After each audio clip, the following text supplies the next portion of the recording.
Episode number 4 of From Long COVID to Bustin' Ironman. I am your host, Beau Jones. Today's episode features mental strength, setback, and Sydney Marathon. How have they all come to be? Now, if I had an intro, that's probably where I'd press the intro button and some music would play, and then it'd cut back some, maybe some audio cues from previous episodes, and everyone would feel some nostalgia and feel like they're a part of a journey. However, we don't have that, so we just have me talking down a mic for another 15 minutes.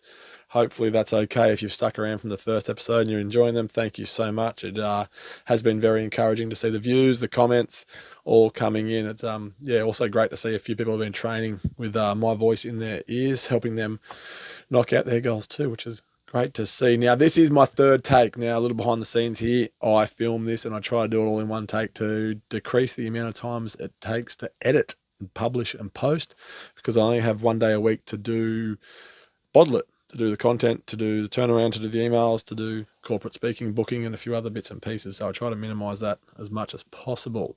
So being my third take of this, it's taken a lot more time than I thought. And you may know the reason. If you're a smart listener, you may hear it down your ears right now. I'm sick. I'm sick as a dog. I got a setback. Our first setback. It's only taken 3.5 weeks for a setback to occur. Here we are. I do work 3 days a week in a childcare environment. I'm a childcare educator by trade. I've been there for 14 years. It's I absolutely love it. But one of the perks of that trade is that you do have sick kids surrounding you each day. I have built up a fairly strong immune system thanks to that career. However, sometimes, especially when your training volume goes through the roof, it can't stop absolutely everything coming in. So I have a lung, throat, something infection, nothing worth going to see a doctor about, because I'm a proud, uneducated male that would rather write it out than go see some professional help. So I've dealt with that this week. Now, if you follow me on social media, you will have noticed that everything's been business as normal. It's been positive, and it's been Sydney Marathon, and it's been all these great things. That's something that I work really hard at. I don't think, complaining a lot to keep social media a positive place. It's something that I use to fuel my training. It's something where I get great motivation from. I'm aware that each year, 2-3 years, you get the archive memories come back, and rather than having a pity party and looking back at a pity party, I'd like to see positive stuff. I'd like to see, still getting at it. So yeah, for that reason, I try not to post too much of the setbacks. I'd rather post the strides forward. And one of the things behind the scenes with this vlog and this podcast that I want to do is actually kind of showcase some of the setbacks. So it's not all smoke and mirrors like you see on Instagram. It's definitely knocked me around a little bit. I had Monday, Wednesday off training. Before that, I'd been training 7 days a week. So I had Monday to rest, Wednesday to rest. I ran on Tuesday because I felt okay. I was trying to loosen up some of the congestion, and it worked really well. I trained again this morning, had our cycling club, trained really hard. The energy levels were okay, and it did help free up some of the congestion. But yeah, as an effect, I have very little voice left. So if you're riding this one out listening, thank you so much. Now, leading into mental strength, which is something that I almost was going to pull a trigger on last week, but I wanted to wait to build some more evidence surrounding that. Mental strength, a lot of people think when they see the finish lines, the red carpets, and the big gestures of mental strength, like the UTMB or the Ned Brockmans running across the country, everyone thinks that mental strength is found in those achievements, and that's where you build your resilience. And don't get me wrong, they 100% are. There are moments found within those events that will stay with you forever. However, I think the more usable mental strength moments come from the months, the weeks, the years leading up to whatever event or whatever goal you have set in your head. It's you may spend 12 to 13 to 14 to 15 to 16 hours doing an Ironman, but you spend weeks training for it. I'd just really like to highlight the fact that I draw more mental strength from this weekend, for example, saying no to drinking at a Father's Day lunch. I took more away from being able to sit there, have some alcohol-free beers, not affect anyone else socially, make that decision. And I could have slipped up. It was really easy to slip up. There was delicious margaritas, and there was music, and there was food. And, why not? I'm entitled to have a margarita. I'm entitled to have a drink and, let one day slip up and treat myself. And unfortunately, as we know from the past, that rolls into a 2-day thing, and then, you guilt eat on Monday. So I actually sat there and went on the alcohol freeze, had a great lunch, contributed socially, did everything that you'd normally do, but was able to wake up on Monday with a clear head and set my goals and stick to my diet and make the right decisions. The mental strength that comes from, setting an early alarm and getting up when you've got the opportunity to say no. I was like, I'm not feeling well this week. I'll sleep in. I'll have another hour sleep. And it's like, well, no, I'm going to get up and do something anyway. I'll get up. If I can't train, I'll stretch, or have a cup of tea and write down my journal, figure out what's going to happen next week when my energy's back. Those are the moments that build up over time when you start putting those consecutively together day after day after day. It does build that bulletproof mentality that you need to get to an Ironman start line and to start backing yourself that, you do have the willpower and you do have the motivation and the direction needed to do something as big as these great events that we put in. And I really don't mind if your event is your 5K park run or your first triathlon, or, definitely something much smaller by scale. You have to start somewhere, and, why not go smaller again to get your little victories up before you get to that, to make yourself almost a better person or more mentally stronger than you think you are. There's nothing more empowering than proving yourself wrong. There's nothing better than going into a service station or a corner store on your lunch break and, taking a sparkling water instead of a can of soft drink, and actually taking some time to enjoy that you've just made that decision and make that your new normal. And then the next day you start swapping out some chocolate for some fruit, and then, these things snowball, and before you know it, the things that used to scare you and these big, big things become so much more achievable because daily you're doing the things to point you in that direction. So that's mental strength. That's where I get my mental strength from. I pump my own tires up daily, and everyone thinks that it comes from these grand gestures or these runs or these events or these training, the montage on Instagram of you doing something rad with some music over it. They're great. I love those things. That's some of my favorite things is pumping out some motivational content. But to be honest, the real mental strength and the resilience that I build comes from the things that nobody sees and the decisions that nobody sees. Because, the only people that can reward you, the guy at the corner shop's not going to applaud you for grabbing a sparkling water instead of a Sprite. You have to take the time to go, I've made a conscious decision to do something to better my health, and I can continue to do this to get to where I need to be. So there's your mental health spray for this week.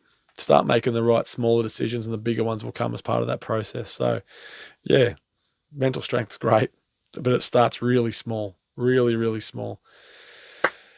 We have had the setback. I've done these out of order. The mental strength, setback, we've covered the setback. It's not a setback. It's an opportunity to refocus on some training and actually kind of value when you're of good health. I've lost my voice. My lungs have kind of been restricted. So, I appreciate it when I don't have a sore throat or when I do have my voice. Those that are across my social media and Bottle.It social media will be familiar with Sydney Marathon. It's something that I've been, I want to say roped into, but I genuinely put my hand up for it. Will Bigelow, a friend of Bottle.It, has been roped into it. He has set a goal for Bottle.It at the end of the year.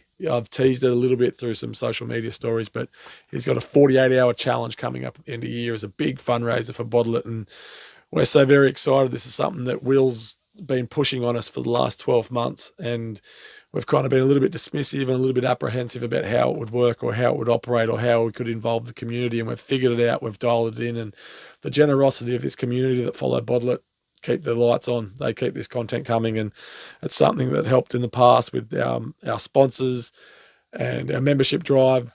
It's really helped us to still be in this position after 2 years of plugging away.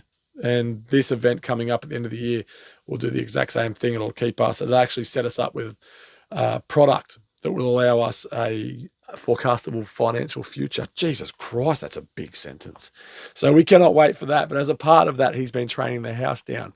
He is one of the Bondi lifeguards, and a fellow Bondi lifeguard, Andy Reid, caught wind of it. He's obviously a part of the Sydney Marathon with his connection with ASICS, and threw Bigsy under the bus by getting him an entry and saying, well, you're training, here's the deep end, mate, go swim. Bigelow, being Will Bigelow, doesn't back down for a challenge and said, thank you very much. I'll see you there on the 17th of October. God, I hope I got that date right. And something that we do here at Bottle.It and something that we love doing is when someone goes, we go with them. It's what we do. We go with them, whether it's physically, whether it's supporting them on social media, whether it's a message, whether it's knowing that we have other people in the community that can support them when we're not there. It's part of just naturally what we do. We just love to support. I also threw my hand up and said, all right, I'll go with you. If you're going, I'll go with you. I've done the same amount of training, the very little running you've done. I can also come with you with a microphone and document it for the the inspiration, but also hopefully the humor of others watching someone, kind of struggle through a huge day. But we're looking forward to bringing our positive energy. It'll be filmed, it'll be recorded as a podcast. We're very much looking forward to it. Very thankful for Reedy for stitching up Bigelow to give us the opportunity to get along to this marathon, which leads us to probably doubling back to our first episode. Our first episode was the momentum of others. And in that last few sentences that I've just rambled on, there is some great momentum of others. It is that Biggsy's out moving. He's proactively pursuing something in the future, which is going to be amazing. But he's surrounded himself with people that kind of want more, and they're going to put more in front of him, and they're going to push him, and they've put the marathon in front of him, and he's responded with yeah, please, let's make a plan. Let's get at it. Episode 1 was all about having those people around you, but also being able to plan for it. So we have planned for it. We've signed up. Myself and Biggsy have been talking. We're both large humans. We're both at the moment up around, I haven't given you the numbers yet. We're up around the 120 kilo, 115 kilo, 110 kilo. Like we're big boys. We're former rugby players. Running's not our specialty. And if we went out and ran with our ego and went, yeah, let's go do it, we could do, I can run this pace for 10Ks. Maybe I can run that pace for 42Ks. That's when you start getting yourself in trouble. In fact, we've done the opposite, and we've started to research and ask the people around us for some advice on what to do. And an underused tool, I think, for runners and for people trying to lose weight and people trying to enter into the running community doesn't get used, is the run walk. People somehow think that when you go for a run, you have to run from start to finish with no stop. And that's what running is. And you bash your body and you go harder and faster each time you go for a run. And that's great if you're just doing that and that's working for you, carry on. That's great. But I think for a lot of people that are just resuming their journey or just starting their journey, it's a pretty quick way to get yourself fairly injured and fairly knocked up, and then you'd fall out of love with the sport, which is amazing.